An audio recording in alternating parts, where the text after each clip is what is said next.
제2장 5. 보편적 칭교. 이 세상의 피조물들의 주인이 없다고 할 수 없습니다. 생명을 사랑하시는 주님, 모든 것이 당신의 것입니다. 이것이 한 분이신 아버지께서 창조하신 우주의 일부로서 우리는 모두 서로 보이지 않는 끈으로 연결되어 있고 일종의 보편 가정, 거룩하고 사랑이 넘치며 겸손한 존중으로 우리를 채우는 숭고한 친교를 함께 이룬다는 확신의 근거입니다. 여기에서 저는 다시 한번 강조하고 싶습니다. 하느님께서는 우리 육신을 통하여 우리를 둘러싼 세상과 긴밀하게 결합시켜 주셨습니다. 그리하여 우리는 토양의 사막화를 마치 우리 몸이 병든 것처럼 느끼고 동식물의 멸종을 우리 몸이 떨어져 나가는 것처럼 고통스럽게 느낍니다. 이는 모든 생명체를 동일한 수준에 두는 것도 엄청난 책임이 따르는 인간 고유의 가치를 빼앗는 것도 의미하지 않습니다. 또한 지구와 협력하고 지구의 취약점을 돌보는 소명을 빼앗는 지구의 신격화를 의미하지 않습니다. 그러한 생각은 결국 새로운 치우친 생각을 낳아 우리에게 당면한 현실에서 도피하도록 이끌게 됩니다. 때때로 인간의 그 어떤 뛰어남도 부인하려는 강박이 일어납니다. 그리고 모든 인간이 동등하게 누리는 존엄을 수호하는 것보다 다른 생물 종들을 보호하는 것에 더욱 열정을 쏟습니다. 분명히 우리는 다른 생명체들을 무책임하게 다루지 않도록 관심을 기울여야 합니다. 그러나 무엇보다도 우리들 가운데 존재하는 엄청난 불평등에 분개해야 합니다.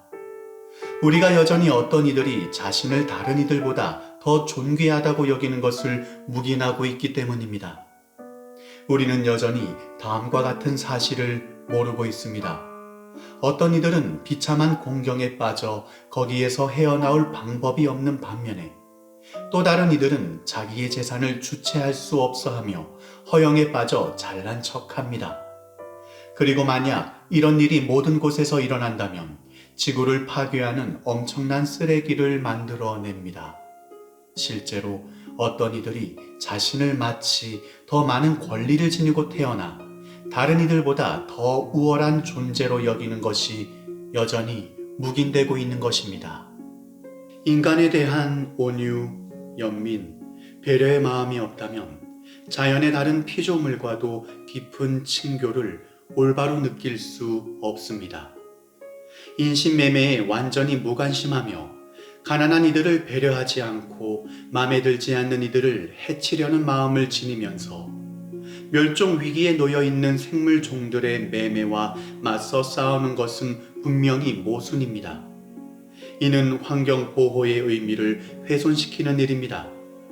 프란치스코 성인이 피조물에 대하여 하느님을 찬미하는 노래에서 다음과 같이 덧붙인 것은 우연이 아닙니다. 저희 주님 찬미 받으소서. 주님을 향한 사랑으로 용서하는 이들로 찬미 받으소서. 모든 것은 서로 연결되어 있습니다.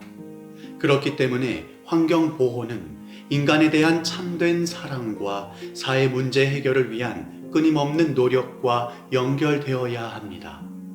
또한 보편적 친교의 마음을 열면 이러한 형제애에서 그 누구도 그 무엇도 제외되지 않습니다.